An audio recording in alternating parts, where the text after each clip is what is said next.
Ito po mismo mga kapatid, ang tinugunan, isinabuhay ng ating pintakasit tagapagtanggol na si San Antonio de Padua. Batid niya ang pagmamahal ng Diyos. Naranasan at naramdaman niya ang pagmamahal ng Diyos sa kanyang pag-iral.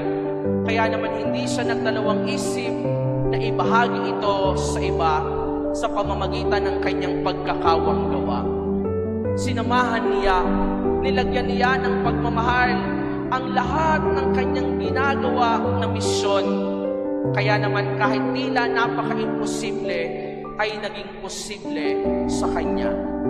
Mga kapatid, ngayon pong ika-4 na araw ng ating misa nobenaryo, hamon para sa atin na nawa sa pagtulad natin kay San Antonio sa pagkakawanggawa.